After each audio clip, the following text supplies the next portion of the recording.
నమస్కారం ఘంటారవానికి స్వాగతం. ముందుగా ప్రధానాంశాలు. సింగయ్య భార్యను బెదిరించి రాజకీయాలు చేస్తున్నారన్న సీఎం. కారు కింద పడిన వ్యక్తిని ఆసుపత్రికి తరలించే ఓపిక జగన్ కు లేదని ధ్వజం.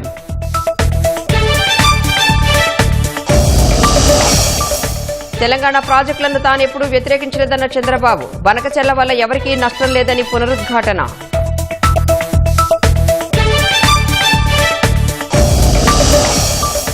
తిరుపతి జిల్లాలో రేషన్ బియ్యం అక్రమ రవాణా. 350 బస్తాలు తరలిస్తుండగా పట్టివేత.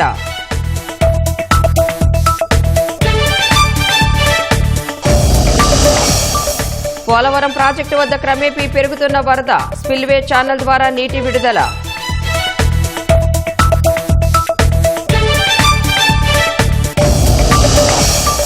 పాక్ ప్రముఖుల సోషల్ మీడియా ఖాతాలపై మళ్లీ నిషేధం. ఆంక్షలు ఎత్తివేసిన కొద్ది గంటల్లోనే భారత్ నిర్ణయం.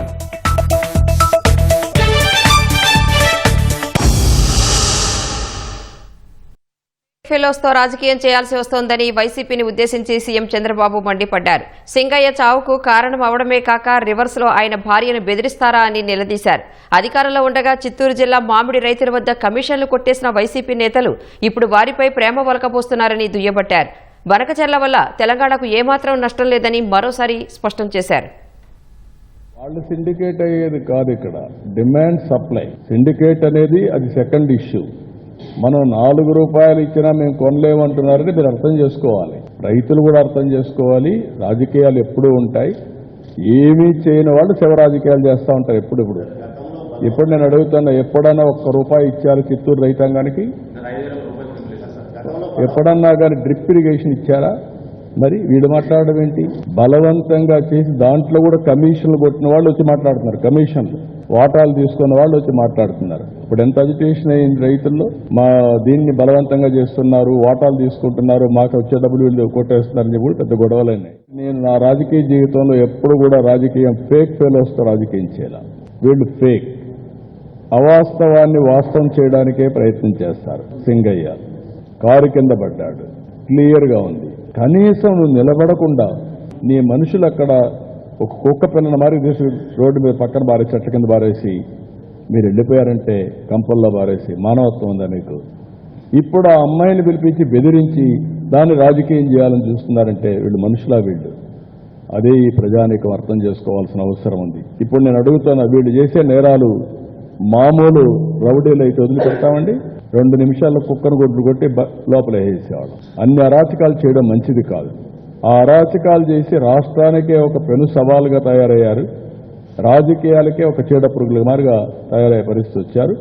ఎవరు ఏమైనా ఎన్ని చేసినా చట్టం ఉంటుంది, చట్టం దాని పని అది చేస్తుంది. బనకచెర్ల ఎవ్వరికి నష్టం లేదు. కొంతమంది మాట్లాడుతున్నారు, ఇది కరెక్ట్ కాదు. గోదావరిలో నీళ్లున్నాయి, పైన ఉండేవాళ్ళు వాడుకుంటారు, కిందలో వాడుకోవచ్చు. 2000 టీఎంసీ నీళ్లు సగటున 100 సంవత్సరాలు సముద్రంలోకి పోయినాయి.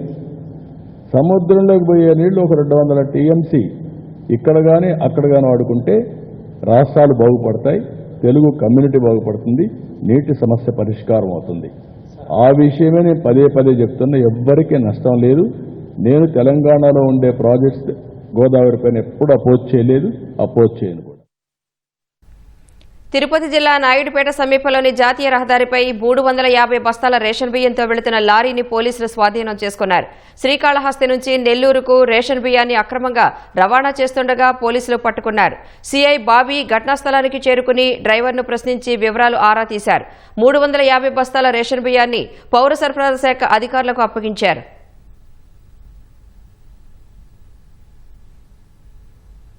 తిరుమలలో శ్రీవాణి ట్రస్ట్ టికెట్లు తీసుకునే వారికి టీటీడీ సరైన సదుపాయాలు కల్పించలేదని పల్నాడు జిల్లాకు చెందిన భక్తులు అన్నారు. స్వామివారి దర్శనానికి చిలకలూరిపేట నుంచి వచ్చామన్నారు. టికెట్లు తీసుకునేందుకు వేకువజామున 4 గంటలకు అదనపు ఈవో కార్యాలయం వెనుక శ్రీవాణి ట్రస్ట్ టికెట్ల కౌంటర్ వద్దకు వెళ్లామని చెప్పారు. 7 గంటలకు టికెట్లు ఇస్తామని చెప్పి 3 గంటలు నిలబెట్టారన్నారు. క్యూ లైన్లో ఉన్న వారికి కనీస సౌకర్యాలు కల్పించలేదని, తీవ్ర ఇబ్బందులు పడ్డామని ఆవేదన వ్యక్తం చేశారు. భక్తులకు ఇబ్బంది కలగకుండా కూటమి ప్రభుత్వం చర్యలు తీసుకోవాలని కోరారు. 5 మా ఫ్రెండ్స్ అందరం కలిసి శ్రీవాణి ట్రస్ట్ టికెట్లు తీసుకోవడం కోసం కొండపైకి స్వామి సన్నిధికి ఉదయం పూట ఎర్లీ అవర్స్ లో 3 వచ్చాం టికెట్ కోసం. జేఏఓ ఆఫీస్ దగ్గర వెనక పక్క వచ్చిన తర్వాత 7:30కి టికెట్లు స్టార్ట్ చేస్తామన్నారు. దాంట్లో తప్పులేదు, వాళ్ళ రూల్స్ వాళ్ళవి. కనీసం ఆ 3 గంటలన్నర నుంచి 4 గంటల నుంచి 7:30 వరకు కనీసం బల్ల కానీ కూర్చోడానికి కానీ లేదా ఒక బెంచీ కానీ ఒక ఫ్యాన్ కానీ ఏమీ లేదు. కనీసం 400-500 మంది అక్కడ టికెట్ల కోసం వేచి ఉంచున్నారు. దాంట్లో ఆడోళ్లు మగోళ్లు పిల్లలు కింద వచ్చి పడిపోయారు. లోపల పోలీసులు బయటకు నెడతా ఉన్నారు, లోపల ఉండడానికి లేదని. వసతులు మాత్రం బాగలేవు. మేము ఈఓ గారు డైలీకి కొడతా ఉంటే ఫోను రెస్పాండ్ అవ్వట్లేదు. 10,500 రూపాయలంటే మేము 5 కలిసి 52,500 పెట్టి టికెట్ కొనుక్కుంటే రూమ్ కోసం వెళ్ళాము. రూమ్ కోసం పోతే కనీసం అంత డొనేషన్ స్వామివారికి ఇచ్చినప్పుడు 50 రూపాయల రూమ్ ఇచ్చారు టీబీసీలో. ఆ రూమ్కి వెళ్తేనేమో బొద్దెంకులు బల్లులు పురుగులు గందరగోళంగా ఉంది. ఆ టికెట్లు ఇచ్చి ఆయన ఏమన్నాడు, ఇష్టమైతే రూమ్ తీసుకోండి లేదా వెళ్ళిపోయిండి, మీ ఇష్టమైతే తీసుకోండి లేదా ఆయన రెగ్యులర్గా సమాధానం చెప్పాడు. కాబట్టి కూటమి ప్రభుత్వం వాడు కోరుకునేది ఏంటంటే స్వామి దగ్గరకు వచ్చే భక్తులు డొనేషన్లు ఇచ్చేవాళ్ళ కోసం ఈ వసతులు ఏర్పాటు చేయాలని చెప్పి మేము మనస్ఫూర్తిగా కోరుకున్నాం. శ్రీవాణి ట్రస్ట్ ఇచ్చే టికెట్ల దగ్గర కింద నేల రాళ్ళు మట్టి, కనీసం సైడ్ బెంచీలు లేవు కూర్చుంటానికి. టికెట్ల కోసం అంటే 1-2 గంటలు దొరుకుతాయా లేదా అనే భావన మీద కూర్చుంటానికి కనీస సౌకర్యాలు, మంచినీళ్లు అలాంటివన్నీ ఉండాలి. తాళాలు వేస్తున్నారు. MBC 34కి వెళ్ళమన్నారు, అక్కడికి వెళ్ళాం. వెళితేను ఈ టీబీసీలో రూమ్స్ ఏను ఇంకంతకంటే లేవు, మీ ఇష్టమైతే తీసుకోండి లేదా మానుకోండి అన్నారు. విజయవాడ జిల్లా జైలు నుంచి చెవిరెడ్డి భాస్కర్ రెడ్డి, వెంకటేష్ నాయుడును సిట్ అధికారులు కస్టడీలోకి తీసుకుని ప్రశ్నిస్తున్నారు. మద్యం కుంభకోణం కేసులో 3వ రోజు వీరిని విచారిస్తున్నారు. జైలు నుంచి సిట్ కార్యాలయానికి తరలించే సమయంలో చెవిరెడ్డి భాస్కర్ రెడ్డి తప్పుడు కేసులు బనాయించారని, న్యాయమే గెలుస్తుందంటూ నినాదాలు చేస్తూ వెళ్లారు. చెవిరెడ్డి భాస్కర్ రెడ్డి, వెంకటేష్ నాయుడిని కస్టడీలో నేటితో ముగియనుంది. న్యాయం గెలుస్తుంది, ధర్మం గెలుస్తుంది. ఈ తప్పుడు కేసులు ఖచ్చితంగా తప్పుడు కేసులు పెట్టిన ప్రతి ఒక్కరికి ఏదో ఒక రోజు ఖచ్చితంగా శిక్ష పడుతుంది. చెవిరెడ్డి భాస్కర్ రెడ్డి విచారణకు సంబంధించిన మరింత సమాచారం మా ప్రతినిధి జయప్రకాష్ అడిగి తెలుసుకుందాం. జయప్రకాష్, మద్యం కుంభకోణంలో 3వ రోజు సిట్టు విచారణకు సంబంధించిన వివరాలేంటి? రాణి, ఉదయం 10 గంటల నుంచి చెవిరెడ్డి భాస్కర్ రెడ్డి, వెంకటేష్ నాయుడులను విచారిస్తున్నారు. ఈ రోజు 3వ రోజు కావడంతో నిన్న అడిగిన ప్రశ్నలు కాకుండా వేరే ప్రశ్నలు ఒక నూతనంగా తయారు చేసి ఆ ప్రశ్నల్ని అడుగుతున్నట్టు మనకి తెలుస్తుంది. మొదటి రోజు సుమారు 100 ప్రశ్నలు అడిగారు. నిన్న కూడా 70 వరకు అడిగారు. అయితే వాటికి సమాధానాలు చాలా వరకు దాటవేసే ప్రయత్నం చేశారు. తనకు తెలియదు, గుర్తులేదు, తనేం చేయలేదు అనే ప్రశ్నలు సమాధానాలుగా చెప్పాడు. అయితే అందులో కొన్నిటికి వీళ్ళ దగ్గర ఉన్నటువంటి ఆధారాలని సిట్ అధికారులు మీరు పలానా టైంలో ఎక్కడ ఉన్నారు, ఎవరెవరిని పంపించారు అనే విషయాలని మొత్తం కాల్ డేటా తదుపరి వీళ్ళ దగ్గర ఉన్న ఆధారాలని చూపించేసరికి వాళ్ళంతా మౌనంగా ఉండిపోయిన పరిస్థితి అయితే నిన్న విచారణలో ఉంది. ఇట్లా చాలా వరకు దాటవేసే ప్రయత్నం చేస్తున్న నేపథ్యంలో విడివిడిగానే ఈ వెంకటేష్ నాయుడు, చెవిరెడ్డి భాస్కర్ రెడ్డిని విడివిడిగానే ప్రశ్నిస్తూ ఉన్నారు. వాళ్ళు చెప్పినటువంటి కొన్ని సమాధానాలకి వీళ్ళ దగ్గర ఉన్నటువంటి ఆధారాలకి సరిపోల్చుకుంటూ ఉన్నారు. నూతనంగా వచ్చినటువంటి విషయాలన్నింటినీ క్రోడీకరించుకొని ఇంకా నిందితులు కొంతమంది అరెస్ట్ కావాల్సిన వాళ్ళు కూడా ఉన్నారు. ఇందులో 6 నిందితుల జాబితాను అదనంగా చెవిరెడ్డిని చేర్చినప్పుడు అదనంగా మరో 5 కలిపి చేర్చారు. నిన్న 2 అరెస్ట్ చేసిన విషయం మనకు తెలిసిందే. బాలాజీ, నవీన్లను అరెస్ట్ చేశారు. నిన్న వాళ్ళని గుంటూరు జిల్లా జైలుకి రిమాండ్ కు పంపించారు. అయితే ఇంకా మిగతా వాళ్ళని అరెస్ట్ చేసేందుకు ప్రత్యేక బృందాలు గాలిస్తూ ఉన్నాయి. చెవిరెడ్డి కుమారుడు మోహిత్ రెడ్డితో పాటు ఇంకా అరెస్ట్ చేసేందుకు గాలిస్తూ ఉన్నాయి. అయితే వచ్చిన సమాచారాన్ని, ఈ విచారణలో వచ్చిన సమాచారాన్ని వాళ్ళు తీసుకొని దానికి సంబంధించి ఆధారాలు సేకరించే ప్రయత్నంలో సిట్ అధికారులు ఉన్నారు.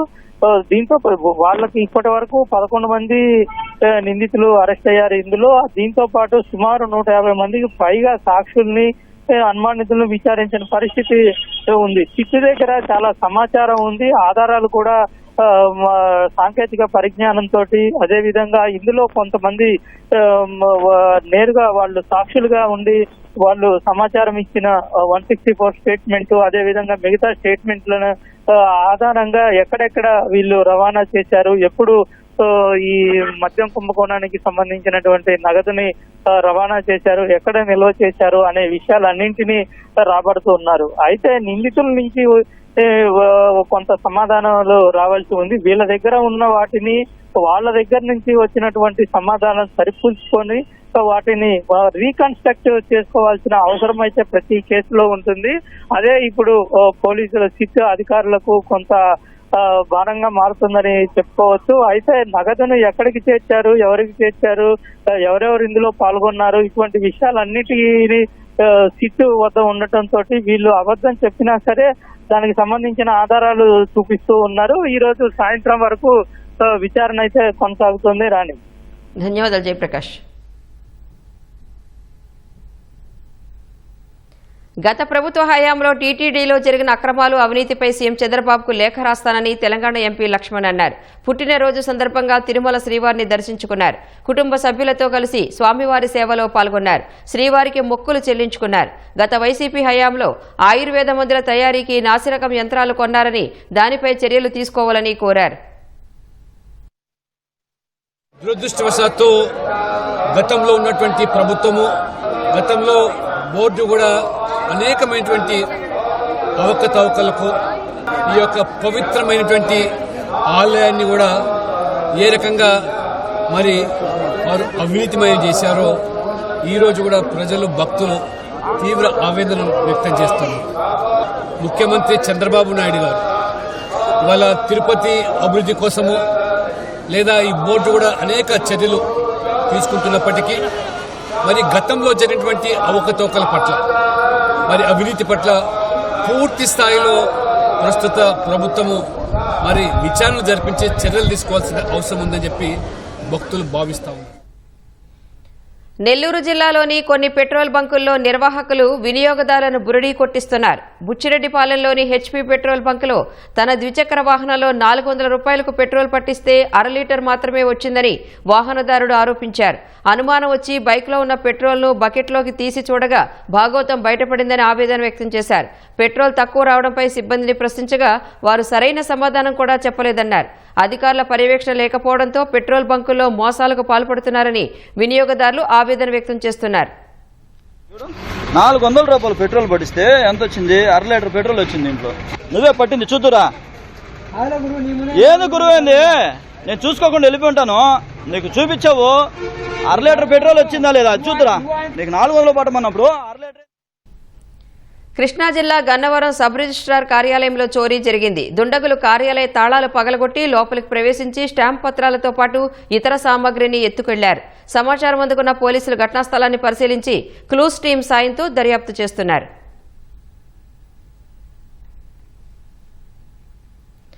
కోటిపల్లి నర్సాపురం రైల్వే లైన్ సర్వేకు మార్గం సుగమమైంది. రైల్వే లైన్ రీఅలైన్మెంట్, భూసేకరణ ప్రక్రియను సవాల్ చేస్తూ దాఖలైన వ్యాజ్యాల్లో ఇప్పటి వరకు ఉన్న స్టే ఉత్తర్వులను హైకోర్టు ధర్మాసనం ఎత్తివేసింది. రైల్వే రాష్ట్ర ప్రభుత్వ అధికారులు సర్వే నిర్వహించాలని స్పష్టం చేసింది. సర్వేను త్వరగా పూర్తి చేసి ప్రాజెక్టును ముందుకు తీసుకువెళ్లాలని రైల్వే అధికారులను ఆదేశించింది. రైల్వే ట్రాక్ రీఅలైన్మెంట్ ద్వారా రాజకీయ నాయకులు, బడా వ్యక్తులెవరైనా లబ్ధి పొందుతున్నారా లేదా అనే విషయాన్ని సైతం పరిశీలించాలని అధికారులకు సూచించింది. హైకోర్టు ప్రధాన న్యాయమూర్తి జస్టిస్ ధీరజ్ సింగ్ ఠాకూర్, జస్టిస్ చీమలపాటి రవితో కూడిన ధర్మాసనం ఈ మేరకు ఉత్తర్వులిచ్చింది.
రాయచోటిలో ఉగ్ర కదలికలపై పోలీసులు దర్యాప్తు ముమ్మరం చేశారు. మరింత సమాచారం మా ప్రతినిధి మురళిని అడిగి తెలుసుకుందాం. మురళి, ఉగ్ర కదలికలపై పోలీసులు దర్యాప్తుకు సంబంధించిన వివరాలేంటి?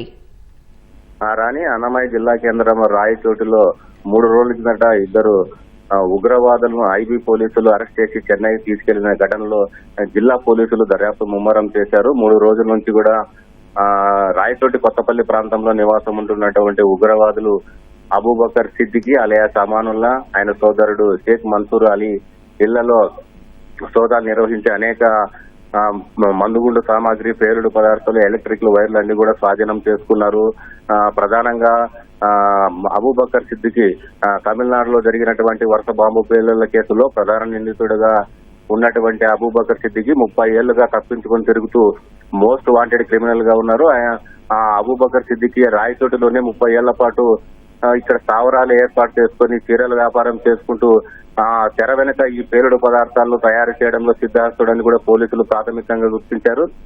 ఆయన ఇంట్లో పోలీసులు, రెవెన్యూ అధికారులు సోదాలు చేస్తే బకెట్ బాంబులు, సూట్ కేసు బాంబులు కూడా లభ్యమైనట్లు మనకు సమాచారం ఉంది. దీనికి సంబంధించి ఇవాళ రాయచోటి పోలీసులు 4 పైన కేసులు నమోదు చేశారు.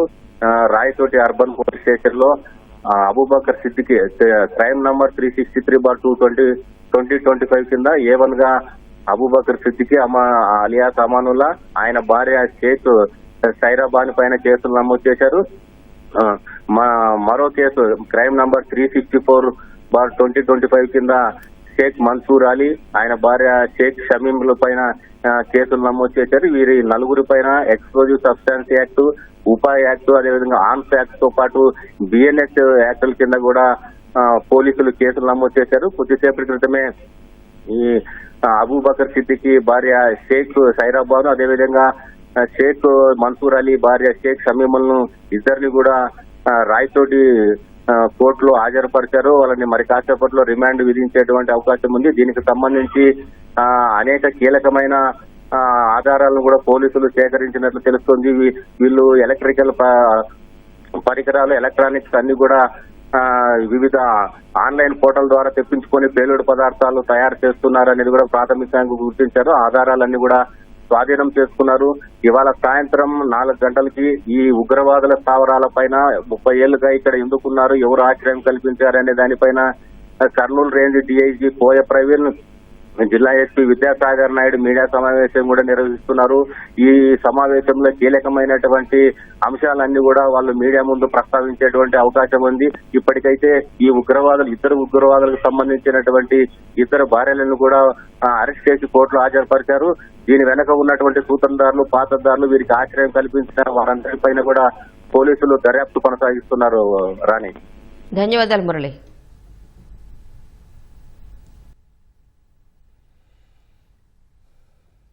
తప్పుడు పత్రాలు సృష్టించి భూమిని కాజేసిన రియల్ ఎస్టేట్ వ్యాపార ముఠాను ప్రకాశం జిల్లా కనిగిరి పోలీసులు అరెస్టు చేశారు. 14 మంది వ్యాపార ముఠాగా ఏర్పడి భూ ఆక్రమణలకు పాల్పడుతున్నారని, వారిలో 7గురిని అరెస్టు చేశామని పోలీసులు తెలిపారు. కనిగిరి మండలం శంకవరం పంచాయతీలోని సర్వే నెంబర్ 301, 302లలో సుమారు 15 కోట్ల విలువైన 95 సెంట్ల స్థలాన్ని ఆక్రమించారని చెప్పారు. నకిలీ స్టాంపులు, నకిలీ ధృవీకరణ పత్రాలు సృష్టించడమే కాక అధికారుల సంతకాలను సైతం ఫోర్జరీ చేసి మరొకరికి విక్రయించేందుకు సిద్ధపడ్డారని వివరించారు.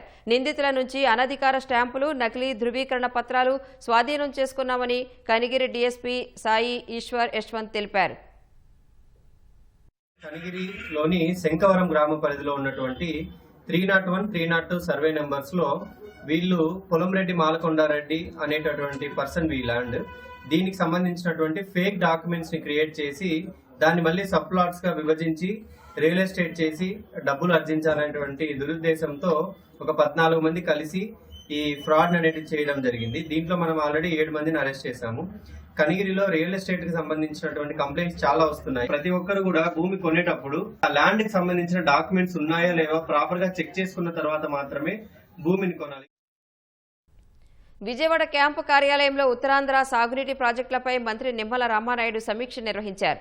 సమావేశానికి irrigation adviser Venkateswararao, ENC Narasimhamurthy, ఆయా ప్రాజెక్టుల సీఈలు, ఎస్ఈలు, ఇతర ఉన్నతాధికారులు హాజరయ్యారు. వైసీపీ పాలనలో ఉత్తరాంధ్ర ప్రాజెక్టులను పట్టించుకోలేదని నిమ్మల ఆరోపించారు. ముఖ్యమంత్రి చంద్రబాబు ఆదేశాల మేరకు ఉత్తరాంధ్ర ప్రజలకు సాగు, తాగునీరు అందించే లక్ష్యంతో పెండింగ్ ప్రాజెక్టులను గాడిలో పెట్టే ప్రయత్నం చేస్తున్నామని తెలిపారు. 90% పనులు పూర్తయిన వంశధార స్టేజ్ 2, తోటపల్లి బ్యారేజ్ పనులను గత ప్రభుత్వం గాలి కొదిలేస్తుందని మంత్రి మండిపడ్డారు. వంశధార, నాగావళి, చంపావతి, నాగావళి అనుసంధానం బ్యాలెన్స్ పనులపై సమీక్షించారు. Hiramandalam lift, Madduvalasa stage 2, Janjhavathi reservoir పనులు వేగవంతంపై చర్చించారు. జైకా నిధులతో నత్తనడకన సాగుతూ నిలిచిపోయిన ఆంధ్ర రిజర్వాయర్, రైవాడ, పెద్దంకలం, పెద్దగడ్డ, ఒట్టిగడ్డ పూర్తి చేయడానికి ఉన్న అవాంతరాలపై సమీక్షలో మంత్రి నిమ్మల చర్చించారు.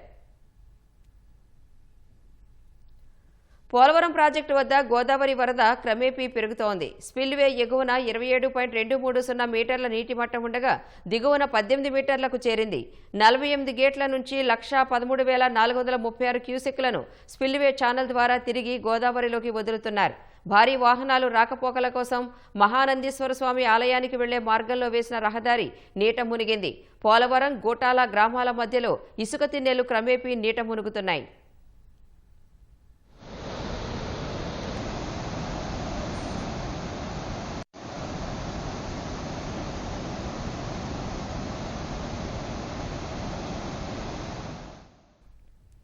శ్రీశైలం జలాశయానికి వరద కొనసాగుతోంది. జూరాల నుంచి 68,169 క్యూసెక్కుల వరద వస్తోంది. శ్రీశైలం అవుట్ ఫ్లో 63,150 క్యూసెక్కులుగా ఉంది.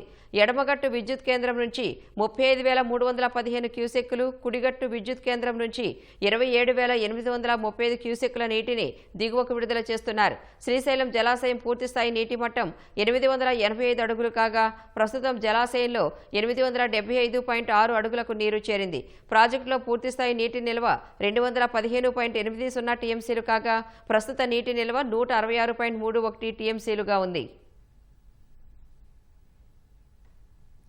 టీటీడీకి కల్తీ నెయ్యి సరఫరా చేసిన వ్యవహారంలో బోలేబాబా డైరీ డైరెక్టర్లు పోమిల్ జైన్, విపిన్ జైన్, వైష్ణవి డైరీ సీఈఓ అపూర్వ వినయ్కాంత్ చావడాలకు హైకోర్టు బెయిల్ మంజూరు చేసింది.